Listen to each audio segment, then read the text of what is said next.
individuals, Darren Yappe, Dante Sealy, using their pace on the outside to get forward into those opportunities. Bogusz on the right-hand side continuing to find his way in this Houston Dynamo club. And for the Rapids, we're back at home. The show on the road from Commerce City tonight. Good re-enter play. Dwayne Holmes, versatile, playing wide in both wing-back fronts. That's pumped over by Bogusz, who has the look, and he's been starving for them lately to find that type of number with Colorado playing possession-based soccer. Sealy, good delivery, right to the welcome mat. The follow is there! The positioning on the backside, beating Lawrence Anali to the spot with a beautiful finish. Pressure, Thompson stops on it. Navajo slips, slammed on in by Atencio! With each other on who's supposed to do what, that the turnover comes and Rapids don't waste any time. This can help though, find this guy, Guilherme. Running with numbers, 3-on-3, Stefan spears it away. This is the danger of Guilherme. Watch him on the ball. He eyes one thing. He takes a look to see if there's an opportunity to find service. Navajo wins it off Sviatchenko. Sealy referred his left, went to Yappe instead. Bond cut it down. But is available for the first time tonight on the bench. Available upfield, Holmes on the pass from Guilherme. Stefan with the paw goes low to deny. The mistake, it's about the next performance. That veteran leadership coming up big on some of these. With those delicate feet, keeps his balance. Sealy, favored left, scrapes the bar. Dante Sealy with some real smoke. Clever little move on the ball, and he keeps himself in an onside position. You see how he drops back to be available, and Dwayne Holmes doesn't come out to defend. Going at Thompson. Aronson helps, and Ali stays with it. He's slippery. Guilherme with the deflection, and Holmes hits the stick. Bogusz slams it back in. Taking his time, maybe catching his wind, because this was an excellent opportunity by confidence in the midfield. Well, they've shown they're a threat so far in this game on set pieces. Guilherme, Atencio heading away. Bozat brings a blistering effort. Blocked on down, where it's Sealy on that weaker foot. Kosi Thompson! And Kosi Thompson, look, he's eyeing the play the whole time. He's keeping his space. He's not getting too close. The trust oftentimes of Brian Schmetzer in Seattle, and now Matt Wells has another weapon at his disposal. Speaking of weapons, Anali! Back to their own half after this one. And Guilherme, we talked about it again, being so effective, but Anali takes his moment. He cuts to the inside. Manungu. Speed to burn against the rookie Resch. Goes right around him! Navajo! Position off balance. And Resch had no chance, just in the game. And Roma dancing around. Cobb slides it in! But Cobb stays with him, right off his right shoulder, waiting for the opportunity, more for a pass, but instead he picks up right here. Just gets knocked into his path. Then they found their way with a 2-0 win over Portland at home. They took their knocks. That was knocked in. He finally beat Zach Steffen. He didn't shoot it right at him. He beat him to his left, and Zach Steffen's still upset about it. At Miami, and then a 3-game road trip, including Houston on the back end of that. Navajo is in behind, and Jonathan Bond prevents the brace. Paxton Aronson bundled over, and a penalty. Rafa Navarro, watch this. A nice little touch out in front, and just as he's getting ready to strike that ball, Hector Herrera comes in from behind. So Rafa Navarro, already a goal tonight, to put a bow on it. He does. Eyes it all the way, Jonathan Bond. Either way, number 6 on the night for Colorado. Final whistle, and the Rapids fans have quickly come to find out All's well that ends Thanks well. for jumping on. Got head coach Ben Olsen here. We'll start with Alex Parra and go from there. Hi, Alex. Coach, good evening. Can you hear me okay? Yep, Coach? yep. Thank you. Thank you for joining us this evening. It can't be an easy evening. Can you please give us an assessment of the match as best as you can? I imagine there's some emotion this evening. Yeah, it's just a poor start again. And that's a little bit of a trend and something we tried to get ahead of in this game and understand, give them a clear picture of what this was going to look like. And, you know, we didn't get it. It didn't sink in. So I'll look at myself on that. But we give a very early goal. Again, not out to service, not dealing with the back stick. The tension that we have for away games is not good enough. And that responsibility is something we need to learn very quickly. That going away in this league is very difficult, and you have to do more, and you have to have a different level of animosity and focus that comes along with this to be successful in this league on the road. In particular, against a team that's very physical. And hard to press, and I thought they beat us up, and they outplayed us, and they thoroughly deserved the win. Although I would say, if you look at the data, you know, we still have 4 or 5 really good chances. We have as many good chances as they do, and there's responsibility that comes along with that as well. When you have a chance to play it across to Zeke for an open net, we got to do that. We got to reward them. When you have a chance to finish a playoff, you got to do that as well.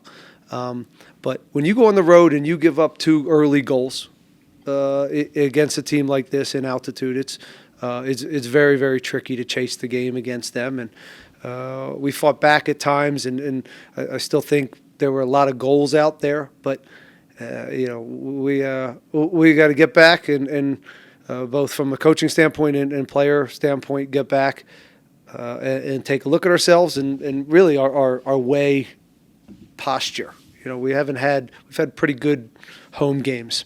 Our 2 away games have been very, very poor. I think it's 10 goals, and that's just unacceptable and not something I'm going to live with. Coach, quickly, 2 things. What can you rescue early on after the match? Something positive? Yeah, we could still score. We're still a very talented team. And we created, again, just as many chances. Again, for whatever the stats are, the expected goals are about the same. We had really good looks that could have changed that game in the other way. But you don't want to be a talented offensive team and not be winners. So we got to find that balance real quick.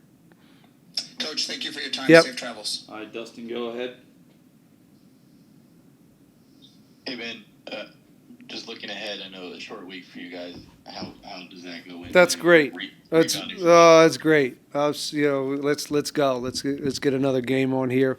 I think we had a pretty good meeting just now. The message I think is fairly clear, and we'll probably.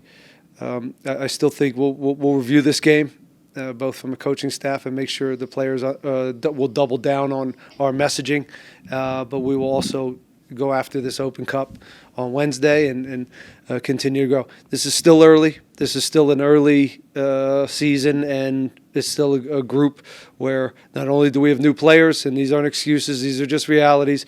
We got new players. We're figuring out our identity still, and we've got a few of them out. You know, we've got some guys down our spine out and some soul. So we gotta see who's stepping up. You know, I was disappointed in some of our ability to problem solve on the day as well. But again, we'll just keep plugging away. We'll get back to work. Thanks, Ben. All right, let's go to Sam. Go ahead, Sam. Yeah, Ben, good evening. Hi, Sam. Yeah, just like you said, when you're asking Alex question, Dynamo has 16 shots, 8 on target. The same thing with Colorado. I want to ask you, when the team considered those 2 early goals, was there at a point that you changed how the team approached the game to get back into the game?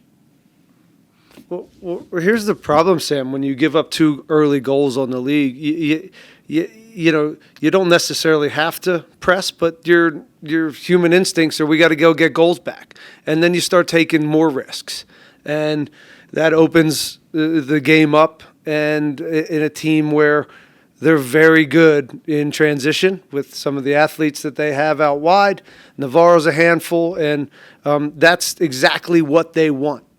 So again, how we start games with the right tension and the right kind of, whether it's the physicality, which I thought we were second best. I thought from engagement, we were second best. The warm-up didn't look good. So these are all things we have to just keep learning from and continue to grow on. But it's a disappointing night. They've traveled back to Houston. Jorge, go ahead.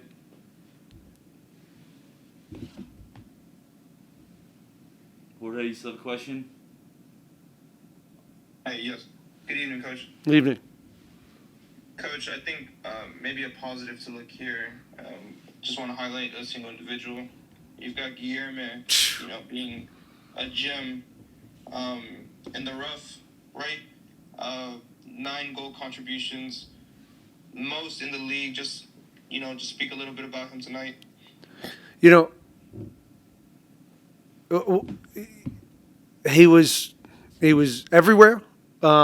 He was a huge bright spot. He's a joy to watch, and he's fearless, and he plays the right way. And it's nice to have him. And again, he's going to be a great player for this club. And I think there was a few other players, that had good nights. And so, but that's not.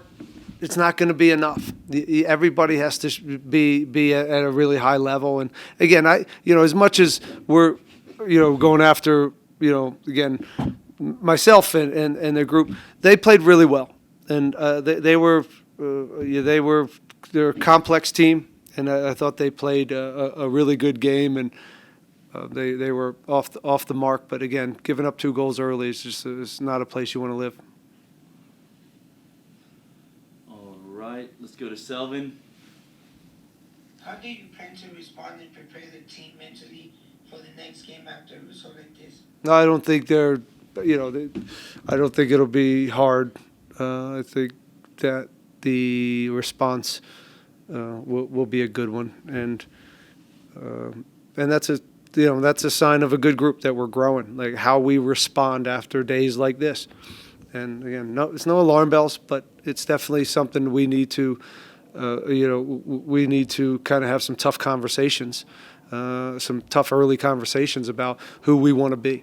And do we want to be a talented team that loses like this on the road, or do we want to find ways to be tougher to break down and just have a better mentality? Because our mentality was second best today, and that's not gonna stand. Right, and then we'll wrap up with Jesus. Hi, Ben. For the goals that you guys conceded, do you think it was more so some individual mistakes, lack of communication in the backfield, or just the team not being prepared, just as you have said today? Well, the first one, I think we're just not, ready for the intensity of the start, and that's again, we can, whether it's service that again, it's a great ball, it's a great early ball. Navarro's a handful. We got to do a little better in the back stick. And the second one's a goal kick, losing a turnover and a goal kick, and something we don't usually do what we did. So now you're down 2-0, and so there's a little bit of both in there. And but they put a lot in. I mean, they put a lot into it after the fact. Once we caught up to that, the game was going to be a physical one, and the ref was going to let things play. And again, we had quite a few chances to get back into that game, and we just didn't kind of see those out. and then as the game goes, you got to continue to chase, and that's this can happen here. Here now, Alex, we'll start with you if you're ready. Yes, sir, I am. First of all, Eric, good evening. Can you hear me? Yeah, all good. Eric, Coach spoke, thank you for your time, sir, this evening. Coach spoke about even from the warm-up, the team not being ready. Did you sense that as well, that the team just wasn't prepared for the task this evening? We were definitely prepared. That's not a excuse, but sometimes you have a feeling, and unfortunately that feeling was right when you go out and concede an early goal after 5-6 minutes. So yeah, I'm pretty annoyed by the performance in general, and conceding 6 goals is an embarrassment for everyone. We have to look into why we conceded those goals and do much better. This moment right now, we can look at statistics, and we can look at shots on target that we should have scored 4 or 5 goals. But when you concede 6 goals, it's not good enough. Erik, is that the mentality from the rest of the squad? A sense of, hey, number one, owning it, and number two, we got to do something about it, and our next opportunity is midweek in the U.S. Open Cup. And definitely, in this league, there's no easy games. You feel it on your body. You feel it every weekend. And Colorado is definitely a team that came out today and showed up. We showed up in moments, but in those moments where we had to be gritty and save each other, we didn't. And overall, the performance was nowhere near 3 points when you concede those goals on situations where we just gotta do better. Thank you, Erik, for being with us this evening, and safe travels. Thank you, Alex. Dustin, go ahead. Hey, Erik. No, Alex mentioned it there a little bit, but you guys have a short week, the Open Cup, and then another game next Saturday. As just one of the veterans on this team, what is the message in the locker room for you guys to rebound from this? No, I think there's times when you look at our squad and you think that we have talent, and Ben said it to us after the game that there's nothing worse than being the talented team and then go out and lose games. Like, that's not who we want to be. We want to be an experienced team that can go out and dominate games with the ball and without the ball. And if it's a game where we, as we talked about, we're not ready, then we have to do the things correctly. And that might be a longer ball, a deeper run, and we just didn't manage that. And unfortunately today there was not many of us that looked each other in the eyes and managed to change the game and kind of put a plug in before it kind of sailed away for us, and that happened. So there's going to be a lot of games coming up, and it sucks losing 100%, and it's even worse feeling when you concede 6 goals.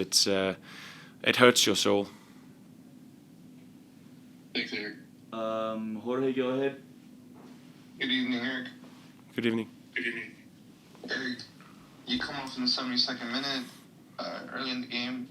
Just from my eyes, it looks like you might have some discomfort. Any reasoning for the substitution? Yeah. Time management? No, I have been all week struggling with illness. Like, I've had a really rough week and had 2 bad days with recovery as well. So I was trying to manage as much as I can, but I was just gassed out, unfortunately. And with the altitude, with a nose that's blocked, it was very, very tough for me. And I hope that I could have done more, but I was just gassed out, unfortunately. But no issues besides that. To tag along this result, just how does this motivate you guys for the rest of the month, where you guys are going to have a couple Saturday and Wednesday games? No, there's 2 ways of seeing it. There's an opportunity, there's a positivity in that the games is rolling on a string right now. There's little training, and in that sense we go out and we can bounce back already on Wednesday. But on the other hand, there's also a kind of awareness that we are in a situation right now where we haven't won in 3 games, and want to avoid these runs of losing games. It's a momentum that's gonna shift, and we need to get into a more positive way, and that's the way we do when we win games and go about serious winning 2 games in a row, and then you go for the momentum, and then it's 3 games in a row. But right now it's about regrouping and dissect the game and get better. Simple as that. Hey, Erik, safe travels. All right, Selvin, go ahead. What responsibility do you personally take from tonight's performance? No, as a defender, you're never content by conceding 3 goals in a short time, and especially not in the beginning of the game. So as a defender, you're annoyed. It's tough. On the other hand, I see we had loads of chances, which if we had a little bit more coolness in some of our finishing, they would have been in the back of the net, and it would have been different. But then you also need to concede less goals.